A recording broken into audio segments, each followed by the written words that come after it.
দাবির সাথে থাকবে, জনগণের সাথে থাকবে, দেশের সাথে থাকবে, তাদের সাথেই শুধু জনগণ থাকবে। বাকিদের অবস্থা হবে ওই খুনি হাসিনার মতো। ভারতকে একটা কথা স্পষ্ট করে বলে দিতে চাই, ভারতের সাথে বাংলাদেশের সম্পর্ক তখনই হবে যখন ভারতের সাথে বাংলাদেশের সম্পর্ক হবে সম্মানের, যখন ভারতের সাথে বাংলাদেশের সম্পর্ক হবে সমতার। কিন্তু ওই ভারত বিগত 16 বছরে দেশের সাথে দলের যে সম্পর্ক করেছিল, ভারতের সাথে আওয়ামী লীগের যে সম্পর্ক করেছিল, সেই সম্পর্ক যদি আগামীতে তারা স্বপ্ন দেখে, সেই সম্পর্ক এই বাংলাদেশ আর কোনোদিন সফল হবে না। আমরা একটি কথা স্পষ্ট করে বলে দিতে চাই, এই বাংলাদেশে হিন্দু, মুসলিম, বৌদ্ধ, খ্রিস্টান, আমাদের পাড়ের ওই আদিবাসী ভাইরা আমরা একসাথে থাকবো, একসাথে লড়বো। কিন্তু কোন ধর্মের নাম করে, কোন জাতির নাম করে কেউ যদি আমাদের মধ্যে বিন্দু মাত্র কোন উগ্রবাদী চিন্তাধারা, উগ্রবাদী চক্রান্ত করার চেষ্টা করে, সকল ধর্মের যোদ্ধারা আমরা একসাথে তাদেরকে প্রতিহত করব। আমরা একটি কথা আমাদের জায়গা থেকে স্পষ্ট করে বলে দিতে চাই, সেটি হচ্ছে এই বাংলাদেশে বিগত 16 বছরে এই যে গুমগুলো হয়েছে, এই যে খুনগুলো হয়েছে, এই যে হত্যাগুলো হয়েছে, এই যে জুলুমগুলো হয়েছে, এই যে গণপ্রজাতন্ত্রী বাংলাদেশ, গণতন্ত্রের বাংলাদেশকে গণজুলুমতন্ত্রের বাংলাদেশে পরিণত করা হয়েছে, সেই বাংলাদেশকে আবার যদি কেউ ওই পুরনো কায়দায় ফিরিয়ে নিতে চায়, আমরা আর তাদেরকে সেই সুযোগ দিব না। আমরা কি সেই সুযোগ দিব?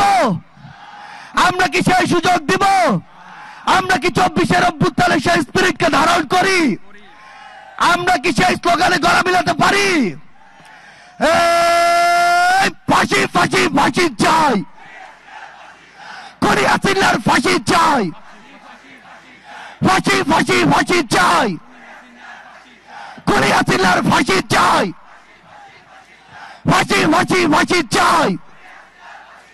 দিল্লি না ঢাকা, দিল্লি না ঢাকা, ক্ষমতা না জনতা, ক্ষমতা না জনতা, দিয়েছি তো রক্ত,